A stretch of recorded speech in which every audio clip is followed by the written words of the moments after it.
हरे कृष्णा, जय श्री हरि। आप सभी को आंवला नवमी की हार्दिक शुभकामनाएं। आज सुनेंगे आंवला नवमी की संपूर्ण व्रत कथा और पूजा विधि भी जानेंगे, तो आज की इस वीडियो को अंत तक अवश्य देखिएगा। अगर आपको जानकारी अच्छी लगे तो इस वीडियो को लाइक करके कमेंट बॉक्स में लक्ष्मी नारायण की जय लिखना ना भूलें। हर साल कार्तिक मास के शुक्ल पक्ष की नवमी तिथि के दिन आंवला नवमी मनाई जाती है। इसे अक्षय नवमी भी कहा जाता है, क्योंकि इस दिन किया गया कोई भी कार्य अक्षय फल देने वाली होती है, अर्थात इसके शुभ फल में कभी भी कमी नहीं आती। हमारे आयुर्वेद में आंवला को आयु और आरोग्य कहा गया है। इस दिन आंवले के वृक्ष की विधि विधान से पूजा की जाती है और इसके नीचे बैठकर भोजन किया जाता है। इसका बड़ा ही महत्व है। माना गया है कि इससे वर्ष भर आयु आरोग्य बना रहता है। इस दिन आंवले का फल का सेवन अवश्य ही करना चाहिए। आंवला नवमी का महत्व इसी बात से समझा जा सकता है क्योंकि इसी दिन से द्वापर युग का प्रारंभ हुआ था। इसमें भगवान श्री कृष्ण का जन्म हुआ था।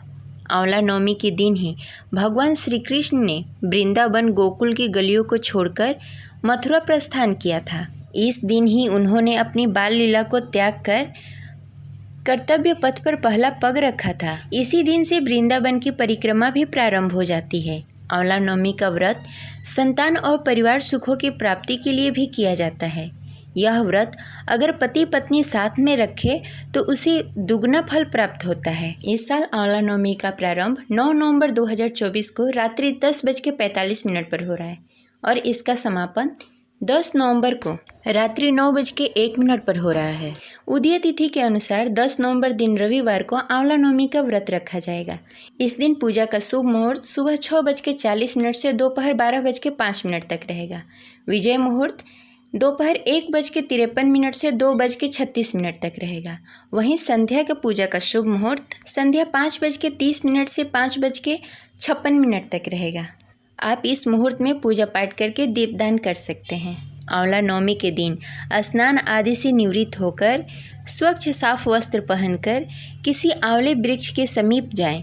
इसके आसपास की अच्छे से साफ सफाई करें। आंवला वृक्ष की जड़ में शुद्ध जल अर्पित करें, फिर उसके जड़ में कच्चा दूध अर्पित करें। पूजन सामग्री से भगवान विष्णु और आंवले वृक्ष की विधि विधान से पूजा करें। इसके पश्चात कच्चे सूत या मौली से 8 परिक्रमा करें। कुछ जगहों पर 108 बार परिक्रमा की जाती है। इसके बाद परिवार के सुख समृद्धि की कामना करते हुए वृक्ष को प्रणाम करके उसके नीचे बैठ जाएं। मित्रों सहित भोजन करें, ब्राह्मण को भोजन कराएं, दक्षिणा देकर यह व्रत संपन्न करें।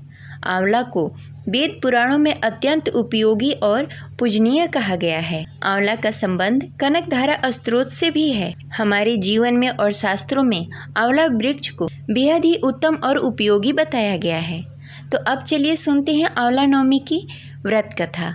ऐसे तो आंवला नवमी की बहुत ही प्रचलित कथाएं हैं, लेकिन उनमें से कुछ खास हैं जो हम आपको आज सुनाने वाले हैं। कथा शुरू करने से पहले एक बार प्रेम से बोलिए लक्ष्मी नारायण की जय। इस वीडियो को कथा शुरू होने से पहले ही लाइक कर दें, अन्यथा आप कथा सुनकर और प्रणाम करके चले जाते हैं और इस वीडियो को लाइक नहीं करते। आपका लाइक और कमेंट हमारे लिए बहुत महत्वपूर्ण है। इस व्रत का संबंध माता लक्ष्मी से है। आंवला नवमी के पौराणिक कथा के अनुसार एक बार माता लक्ष्मी पृथ्वी पर भ्रमण करने आई। रास्ते में भगवान विष्णु एवं शिव की पूजा एक साथ करने की उनकी इच्छा हुई।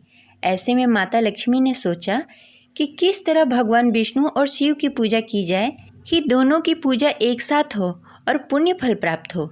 तभी उन्हें ख्याल आया कि तुलसी और बेलपत्र के गुण एक साथ आंवले में पाया गया है।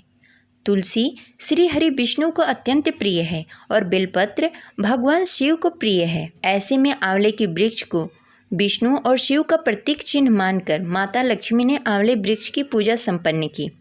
जिस दिन पूजा संपन्न की उस दिन कार्तिक शुक्ल पक्ष नवमी तिथि थी और उसी दिन से इसे आंवला नवमी कहा गया। माता लक्ष्मी की पूजा से प्रसन्न होकर भगवान विष्णु और शिव ने प्रकट होकर उनको दर्शन दिए। माता लक्ष्मी ने आंवले के वृक्ष के नीचे भोजन बनाकर भगवान शिव और विष्णु जी को भोजन कराया।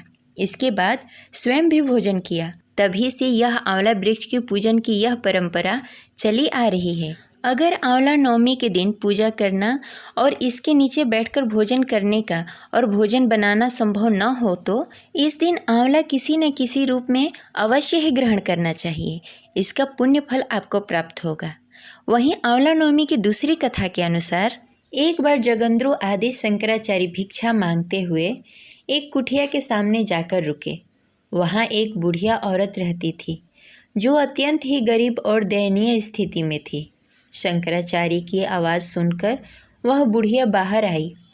उसने हाथ में एक सूखा हुआ आंवला लिया था। वह बोली, महात्मन, मेरे पास इस सूखे आंवले के सिवा कुछ नहीं है जो आपको भिक्षा में दूं। शंकराचार्य को उसकी स्थिति पर दया आ गई और उन्होंने उसी समय उसकी मदद के प्रण लिया। उन्होंने अपनी आंखें बंद की और मंत्र रूपी 22 श्लोक पढ़े। ये 22 श्लोक कनकधारा श्लोक से थे। इससे प्रसन्न होकर माता लक्ष्मी ने दिव्य दर्शन दिए और कहा कि शंकराचार्य, यह औरत ने अपने पूर्व जन्म में कोई भी वस्तु दान नहीं किए। यह अत्यंत कंजूस थी और मजबूरी बस कभी किसी को कुछ देना भी पड़ा तो यह बुरे मन से दान करती थी। इसलिए इस जन्म में इसकी हालत यह है। यह अपने कर्मों का फल भोग रही है, इसलिए मैं उसकी कोई सहायता नहीं कर सकती हूँ। शंकराचार्य ने देवी लक्ष्मी की बातें सुनकर कहा, हे महालक्ष्मी, इसने पूर्व जन्म में अवश्य ही दान पुण्य नहीं किए होंगे, लेकिन इस जन्म में इसने पूरी श्रद्धा और भक्ति के साथ एक आंवला दान किया है। इसके घर में कुछ नहीं होते हुए भी इसने यह मुझे सौंप दिया। इस समय इसके पास यही सबसे बड़ी पूंजी है। क्या इतना भेंट करना पर्याप्त नहीं है? शंकराचार्य की इस बातों से देवी लक्ष्मी प्रसन्न हुई और उसी समय उन्होंने गरीब महिला के घर में सोने की आंवले की वर्षा कर दी। वहीं आंवला नवमी की कहानी व्रत के समय कही और सुनी जाने वाली इस प्रकार है। एक नगर में एक राजा था। उसका प्रण था कि वह रोज 1.25 मन आंवला दान करने के बाद ही भोजन करेगा। इससे उसका नाम आंवल्य राजा पड़ गया। एक दिन उसके बेटे बहू ने सोचा कि राजा इतने सारे आंवला रोज दान करते हैं, इस प्रकार तो एक दिन सारा खजाना ही खत्म हो जाएगा। इसलिए बेटे ने राजा से कहा उसे इस तरह का दान पुण्य करना बंद कर देना चाहिए। बेटे की बात सुनकर राजा को बहुत दुख हुआ और राजा रानी महल छोड़कर बियाबन जंगल में जाकर बैठ गए। राजा रानी आंवला दान नहीं कर पाए और अपने प्रण के कारण कुछ खाया पिया भी नहीं। जब भूखे प्यासे 7 दिन हो गए तब भगवान ने सोचा कि यदि मैंने इसका प्रण नहीं रखा और इसका सत नहीं रखा तो विश्वास चला जाएगा। इसलिए भगवान ने जंगल में ही महल, राज्य और बाग बगीचे सब बना दिए और ढेरों सारे आंवले के पेड़ भी लगा दिए। सुबह जब राजा रानी उठे तो देखा कि जंगल में उसके राज्य से भी अधिक 2 गुना राज्य बसा हुआ है।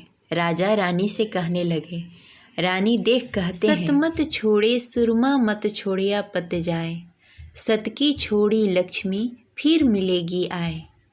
आओ नहा धोकर आंवला दान करें और भोजन करें। राजा रानी ने आंवले दान करके खाना खाया और सुखी सुखी जंगल में रहने लगे। उधर आंवला देवता का अपमान करने और माता पिता से बुरा व्यवहार करने के कारण बेटा बहू के बुरे दिन आ गए। राज्य दुश्मनों से छिन गया। दाने दाने के लिए मोहताज हो गए और काम ढूंढते हुए अपने पिता के राज्य में आ पहुँचे। उनकी हालत इतनी बिगड़ गई थी कि पिता ने उन्हें बिना पहचाने हुए ही काम पर रख लिया। बेटा बहू सोच भी नहीं सकते थे कि उनके माता पिता इतने बड़े राज्य के मालिक हो सकते हैं। सो उन्होंने भी अपने माता पिता को बिना पहचाने ही काम पर रह गए। एक दिन बहू ने सास के बाल गूंथते समय उसके पीठ पे मासा देखा। उसे यह सोचकर रोना आने लगा कि ऐसा मासा मेरे सासू के भी पीठ पे था। हमने ये सोचकर उन्हें आंवले दान करने से रोका था कि हमारा धन नष्ट होने से बच जाएगा। आज वे लोग न जाने कहाँ होंगे। यह सोचकर बहू को रोना आने लगा और आंसू टपक कर सास के पीठ पे गिर गए। रानी ने तुरंत पलटकर देखा और पूछा कि तुम क्यों रो रही हो। उसने बताया कि आपके पीठ पे जैसा मासा मेरे सासू माँ के पीठ पर भी था। हमने उन्हें आंवले दान करने से मना कर दिया था, इसलिए वे लोग घर छोड़कर कहीं और चले गए। तब रानी ने उन्हें पहचान लिया, सारा हाल पूछा और अपना हाल बताया। अपने बेटे बहू को समझाया कि दान करने से धन कभी कम नहीं होता बल्कि बढ़ता है। तब से राजा रानी के साथ में बेटे बहू भी बड़े ही सुख शांति के साथ रहने लगे। हे भगवान, जैसा राजा रानी का सत रखा वैसा हमारा भी सत रखना। कहते सुनते सारे परिवार की सुख शांति बनाए रखना। हरे कृष्णा। जय श्री कृष्ण भगवान।